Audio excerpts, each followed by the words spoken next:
There's hardly anything cooler than a double-barreled shotgun. You ain't forgiven. So naturally I'm excited about the Airzone double-barrel blaster. This can be bought from Toys R Us for $14.99, and here's what the original packaging looks like. It's pretty cool. It has a handle back here that's pretty comfortable. It's checkered like a regular gun grip, and fairly comfortable. Of course, the stock is about 3 inches long and very useless, and the foregrip is very wide and comfortable. The trigger pull is very nice because it's a hinge trigger instead of the horizontal sliding triggers that most Nerf blasters have. It fires like this. Pull back on this, push it forward, and load in one of these big old Mongo darts that are 1 inch by 3.5 inches long. Fire it off. Fires them a few feet, so it will probably be much better when you rebarrel it. Here's the range test.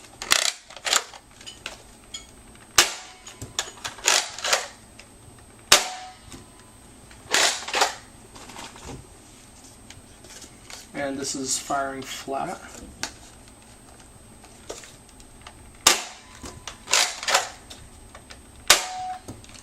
So let's see how we did. Oh wow, we have two at 12.5 feet.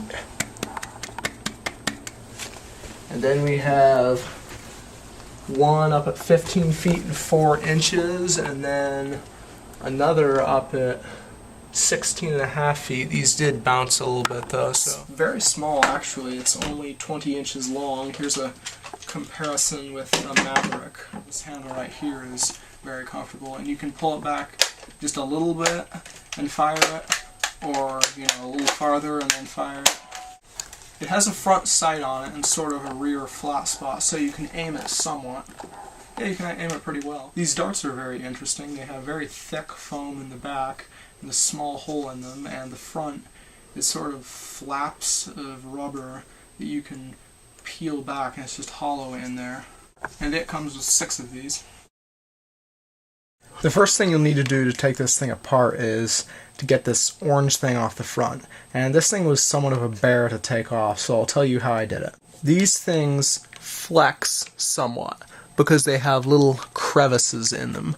So while squeezing this down really well, I got one of these ends over these little bumps, and then there's a little clip thingy right there that you can press down on, and it clips into right up here. There's a hole in front of here, so I got a little flathead screwdriver and stuck it in there, and that freed another one of the little things. By wiggling it around, I got off this final last one. So, but I advise you to grind these off and get rid of that too, so you can just slip this on and off. So then you'll take out all your screws, and then this will pull right off. And the stock is as I thought. It just pulls right off.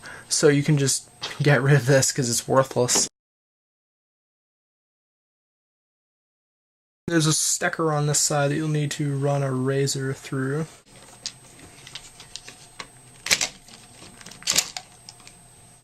Here are the internals themselves. Here's the barrels, this big old long priming rod, and then the plunger assembly. This whole deal right here, the catch just fell out, is the catch and the sort of the spring rest thing that holds it all together. This just goes in like that, and it catches like that. Then here is the plunger tube. It's sort of like 2 concentric tubes, this one inside this one, and I'll compare it to a triple shot plunger tube. So I measured the size of each of their plunger tube, and the triple shot is 161 cc's, and the double barrel blaster is 78.3 cc's. So the double barrel blaster is 48.6% of the triple shot plunger tube. And that's not necessarily the air volume that they use, that's just the volume of the entire plunger tube, because of course the plunger does not always go to the back of the draw in all blasters. And here's the plunger comparison. The spring is pretty stiff. It's like a triple shot spring, except it's smaller, and it has a very similar priming steps on it, and the exact same sort of cutout on the bottom of it. In the front, we have a hole right here that connects into the barrel thing, and these rotate around it. You see that ridge on the end of the priming bar? That goes into the grooves on the plunger and rotates it. And that's how you get each individual barrel firing. And that little seal right there is where the plunger air comes out into the barrels right here. Here's the barrel part of the blaster. It has quite a bit of dead space in it right here in each barrel because the darts only go in that far. Now is also a good time to remove your Aerostructures. I snipped off the exterior stalks with one of these, and then widened up the hole with a pair of needle nose pliers, and then used a large drill bit to drill down there, and then yanked all the stuff in the interior of each hole out with a pair of needle nose pliers, and this will give you a few more feet of range with each shot.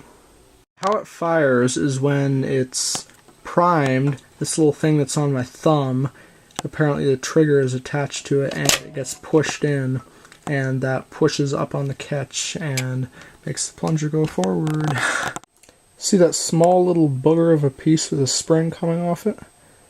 That is very important in the functioning of your blaster, and it has to go right up in there behind that thing, or else your blaster will not work. Overall, this isn't a great blaster. Its best purpose is for modding, because it's pretty much useless stock because it only fires about 12 feet. So it has a pretty big plunger tube, so pick it up if you want to rebarrel it or do some crazy mods with it.